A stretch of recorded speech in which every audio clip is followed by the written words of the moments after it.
আপনি কি বাড়ি বানাচ্ছেন, বাড়ির ফ্লোর বা অফিসের ফ্লোর নিয়ে চিন্তা ভাবনা করছেন? তাহলে টাইলস, মার্বেল, গ্রানাইট ছাড়াও কিন্তু আরো একটি অপশন রয়েছে যা আমাদের অনেকের কাছেই এখনো পর্যন্ত অজানা, তা হচ্ছে epoxy flooring. Hello friends, welcome back to my channel interior creation. আমি আর্কিটেক্ট ঝুমুর। আপনারা যারা আমার প্রথম দেখছেন তাদের জন্য বলি, আমি আমার চ্যানেলে ইন্টেরিয়র ডিজাইনিং, বিল্ডিং প্ল্যানিং, বাস্তু এবং বিল্ডিং মেটেরিয়াল সংক্রান্ত বিষয় নিয়ে ভিডিও করে থাকি। তাই যারা এই সমস্ত বিষয়ে ইন্টারেস্টেড তারা অবশ্যই আমার চ্যানেলটিকে সাবস্ক্রাইব করে নেবেন আর পাশে থাকা বেল আইকন প্রেস করে নেবেন, যাতে আমি ভিডিও আপলোড করার সাথে সাথে তার নোটিফিকেশনটা আপনার কাছে পৌঁছে যায়। অনেক বছর আগে থেকেই ইউএস, রাশিয়া, চীনে এপক্সি ফ্লোরিং ব্যবহার করা হতো। বর্তমানে আমাদের ভারতবর্ষেও এপক্সি ফ্লোরিং ব্যবহার করা হচ্ছে। আসুন আমরা জেনে নিই এপক্সি ফ্লোরিং কি। এপক্সি ফ্লোরিং খুব ভালো একটি সলিউশন ফ্লোরিং এর জন্য। এটি খুব মজবুত হয় এবং এটি রেজিন এবং হার্ডনার দুটোকে মিশিয়ে একটি পেস্ট তৈরি করা হয়। এই পেস্টকে কংক্রিটের উপরে ঢেলে এই এপক্সি ফ্লোরিং করা হয়ে থাকে। এপক্সি ফ্লোরিং এর সারফেস স্মুথ হয় এবং এর মধ্যে যেটি বিশেষ আকর্ষণীয় এবং একেবারেই আলাদা একটি বিষয়, তা হলো এটি জয়েন্টলেস হয়। অর্থাৎ আমাদের ঘরে সাধারণত পিসিসি ফ্লোরিং যেরকম থাকে ঠিক একই রকম ভাবে জয়েন্টলেস একটি ফ্লোরিং। টাইলস বা মার্বেলের ক্ষেত্রে আমরা জয়েন্ট দেখতে পাই, কিন্তু এপক্সি ফ্লোরিং এর ক্ষেত্রে আমরা কিন্তু এই জয়েন্ট একেবারেই দেখতে পাবো না। জয়েন্টলেস ফ্লোরিং যদি আপনারা পেতে চান তাহলে অবশ্যই এপক্সি ফ্লোরিং এর দিকে যেতে পারে। এই এপক্সি ফ্লোরিং গ্লসি কিংবা ম্যাট দুটো ফিনিশও আসে। এই এপক্সি ফ্লোরিং বিভিন্ন রকমের হয়, তার মধ্যে আজকে আমরা জানবো সেলফ লেভেলিং এপক্সি ফ্লোরিং এবং 3D এপক্সি ফ্লোরিং সম্পর্কে। সেলফ লেভেলিং এপক্সি ফ্লোরিং এটি সাধারণত ফ্যাক্টরিতে করা হয়, যেখানে অনেক বড় একটি ফ্লোরকে জয়েন্টলেস ভাবে একটি স্মুথ সারফেসে কনভার্ট করা হয়। সেলফ লেভেলিং এপক্সির ক্ষেত্রে এটা পুরো ইভেন সারফেস নিয়ে আসে। মূলত ইন্ডাস্ট্রিয়াল, কমার্শিয়াল এরিয়াতে এটি করা হয় এবং এটি অ্যান্টি স্কিডও হয়ে থাকে।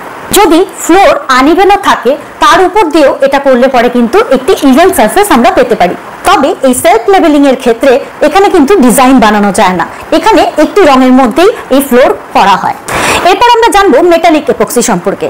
মেটালিক এপক্সি সাধারণত রেসিডেন্সে করা হয়।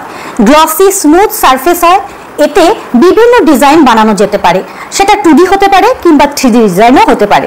এতে লেবার স্কিলড হওয়া খুব দরকার, কারণ এতে যে ডিজাইন বানানো হয় তা হাত দিয়ে বানাতে হয়।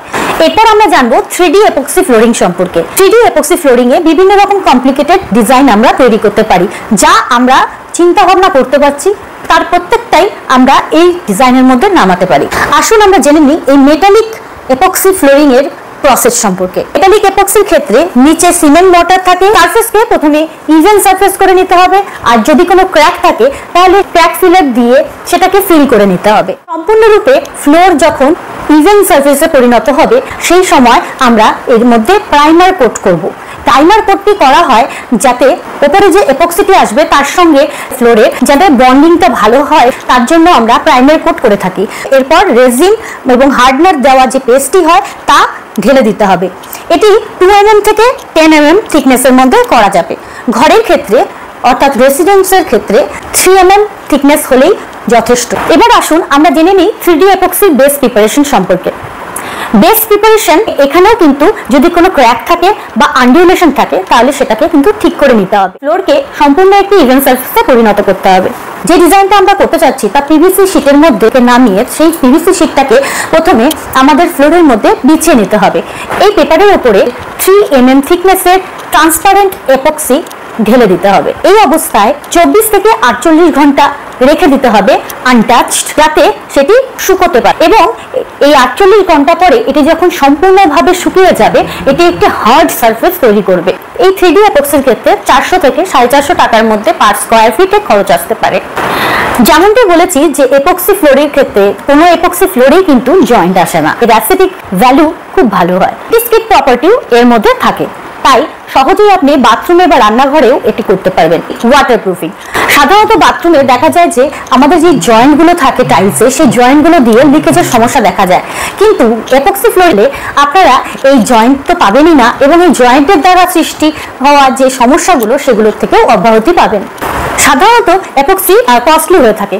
এক্ষেত্রে একটি চমক রয়েছে, সেটি হচ্ছে আপনারা যদি আমাদের সাথে যোগাযোগ করে এই এপক্সি ফ্লোরিং করেন তাহলে কিন্তু আপনারা খুব কমের মধ্যে 3D এপক্সি ফ্লোরিং এর ডিজাইন পেয়ে যেতে পারেন।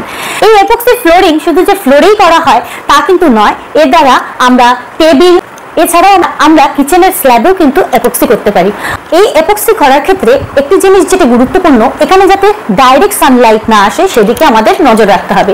যেখানে ডাইরেক্ট সানলাইট আসে, যেমন ধরুন বারান্দা কিংবা যদি আপনার ড্রয়িং রুমেরই কোনো একটা পোর্শনে ডাইরেক্ট সানলাইট আসে উইন্ডো থেকে, তাহলে সেই ক্ষেত্রে কিন্তু এখানে সতর্কতামূলক ব্যবস্থা নিতে হবে। সবচেয়ে বেশি বারান্দাতে এপক্সি ফ্লোরিং অ্যাভয়েড করতে হবে। সানলাইটের ইউভি এই এপক্সি ফ্লোরিং এর মধ্যে একটি ইয়েলো প্যাচ তৈরি করে, তো এর কালার নষ্ট হয়ে যাওয়ার সম্ভাবনা কিন্তু যথেষ্ট প্রবল হয়ে থাকে।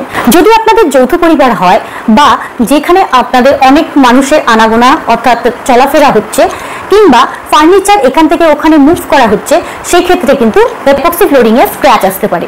এই বিষয়টির দিকে যথেষ্ট সতর্কতা মেনটেন করতে হবে, অর্থাৎ যেই ঘরে ফার্নিচার নেই বা কম সেই ঘরে এপক্সি ফ্লোরিং করাতে হবে। কিডস রুম, ক্লাসরুম এই সমস্ত জায়গায় কিন্তু আমরা এপক্সি ফ্লোরিং করাতে পারি যেখানে ম্যাক্সিমাম ফ্লোর ভিজিবল। তো আপনাদের বাড়ির সবগুলো ঘরকে এপক্সি ফ্লোরিং করলে কখনোই ভালো লাগে না, সেটা আমি বারবার করে অ্যাভয়েড করতে বলবো। কিন্তু কোনো একটা দুটো ফ্লোরকে যদি আপনারা এপক্সি ফ্লোরিং করাতে চান, আপনার বাড়িতে আসা অতিথিদেরকে যদি চমকে দিতে চান, তাহলে কিন্তু আপনারা অবশ্যই এই এপক্সি ফ্লোরিং এর দিকে যেতে পারেন। এর মধ্যে খুব সুন্দর সুন্দর আমরা 3D ডিজাইন দেখতে পাই, সাথে এর মধ্যে আমরা গ্রানাইটের ডিজাইনও আনতে পারি কিংবা মার্বেলের ডিজাইনও কিন্তু এতে আনতে পারি। এমনকি আমাদের নিজেদের ছবিও কিন্তু আমরা এই এপক্সি ফ্লোরিং এর মধ্যে আনতে পারি। যারা এপক্সি ফ্লোরিং করবেন প্রতি বছর যদি এর উপর দিয়ে একটি প্রোটেক্টিভ কোটিং করিয়ে নেন, তাহলে এর ডিউরেবিলিটি আরো বেড়ে যাবে এবং এর শাইনও অনেক বেশি হবে। তো বন্ধুরা, এই ছিল আমাদের এপক্সি ফ্লোরিং সম্পর্কে একটি ছোট্ট ভিডিও। আপনারা যদি আপনার বাড়িতে এপক্সি ফ্লোরিং করাতে চান তাহলে পরে কিন্তু অবশ্যই আমাদের সাথে যোগাযোগ করলে আমরা খুব কম খরচের মধ্যে এই ফ্লোরিংকে আপনার বাড়িতে করে দিতে পারবো। যদি কারো আরো কিছু প্রশ্ন থাকে তাহলে অবশ্যই কমেন্টে আমাকে প্রশ্নগুলি করবেন। যদি ভিডিওটি ভালো লেগে থাকে তাহলে অবশ্যই লাইক করবেন এবং সাবস্ক্রাইব করবেন। সবাই সুস্থ থাকবেন, ভালো থাকবেন, নমস্কার।